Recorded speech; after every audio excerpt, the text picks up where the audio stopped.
Selamat siang anak-anak siswa dan siswi kelas 4 yang menyaksikan video pembelajaran pada hari ini.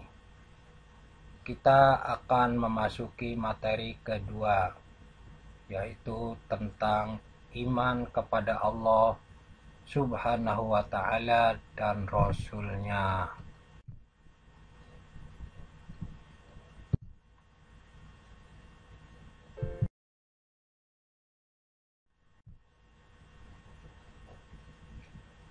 Yang pertama, kita akan membahas tentang iman kepada Allah. Iman kepada Allah itu merupakan salah satu dari rukun iman yang jumlahnya ada 6. Rukun iman itu jumlahnya ada 6. Yang pertama, iman kepada Allah. Yang kedua, iman kepada malaikat Allah. Yang ketiga, iman kepada rasul-rasul Allah. Yang keempat, iman kepada kitab-kitab Allah.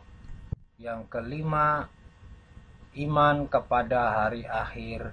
Dan yang keenam adalah iman kepada qada dan qadar, atau disebut juga iman kepada takdir.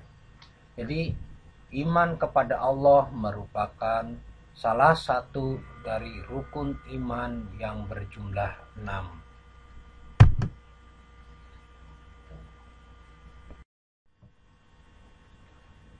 Selanjutnya,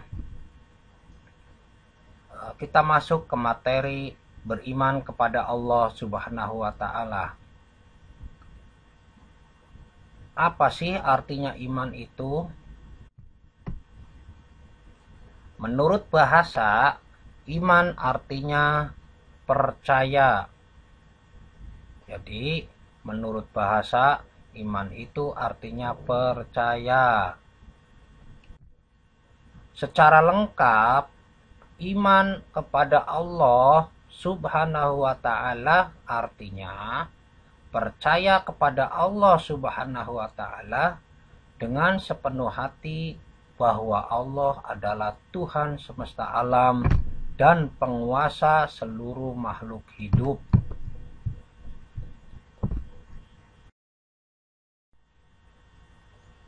Percayakah kalian kepada Allah? Ya, tentu. Kita sebagai makhluk hidup, sebagai hamba-hamba Allah yang beriman, kita harus percaya dengan sepenuh hati. Bagaimana kita membuktikan bahwa kita percaya dengan sepenuh hati kepada Allah? Bukti adanya Allah Subhanahu wa Ta'ala adalah adanya langit dan bumi beserta isinya. Jadi bumi dan langit beserta isinya ini adalah ciptaan Allah Subhanahu wa Ta'ala.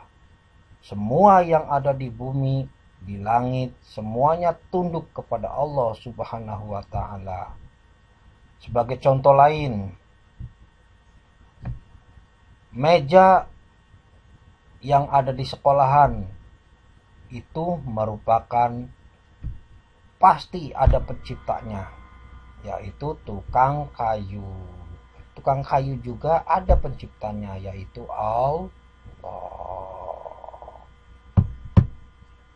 Makna beriman kepada Allah. Beriman kepada Allah adalah dengan mengimani semua penjelasan Allah dan Rasul-Nya tentang Allah Subhanahu wa Ta'ala. Dan itu mencakup 4 hal berikut ini. Pertama, beriman kepada wujud Allah atau eksistensi Allah. Kita mengetahui bahwa manusia bukanlah pencipta diri mereka sendiri. Karena sebelumnya manusia tidak ada, maka pasti ada yang menciptakannya. Dialah sang pencipta, yaitu Allah Subhanahu wa Ta'ala, yang juga menciptakan alam semesta. Kedua, beriman bahwa Allah adalah Rabbul Alamin. Maksudnya, beriman kepada Allah sebagai pencipta, pengatur, dan penguasa alam semesta, serta pemberi rizki bagi alam semesta dengan segenap isinya. Beriman kepada Allah sebagai Rabbul Alamin dikenal dengan istilah Tauhid Rububiyah. Ketiga, beriman bahwa Allah adalah Al-Ilah, satu-satunya zat yang berhak disembah dan diibadahi dengan benar, tidak selainnya. Kita tidak boleh menyelewengkan sedikit pun ibadah kepada selain Allah Subhanahu wa taala. Keimanan inilah yang dikenal dengan sebutan tauhid uluhiyah. Keempat, beriman kepada nama-nama Allah dan sifat-sifatnya yang indah dan sempurna sesuai dengan keagungan dan kemuliaan Allah Tabaraka wa ta'ala. Kita tidak boleh melakukan tamthil, menyamakan Allah dengan sifat makhluk. Tidak boleh melakukan takyif, menanyakan bagaimana hakikat sifat Allah. Tidak boleh melakukan ta'til, meniadakan atau menolak sifat Allah. Juga kita tidak boleh melakukan ta'wil, mengartikan lain sifat Allah atau menyelewengkan makna dari sifat-sifat Allah kepada makna yang lain. Keimanan terhadap nama-nama dan sifat-sifat Allah ini dikenal dengan sebutan Tauhid Asma wa Sifat, alhujjah.com. Materi hari ini kita cukup sekian saja. Mudah-mudahan ada manfaatnya. Silakan kalian tonton sampai selesai. Dan diakhiri billahi taufiq wal hidayah. Assalamualaikum warahmatullahi wabarakatuh.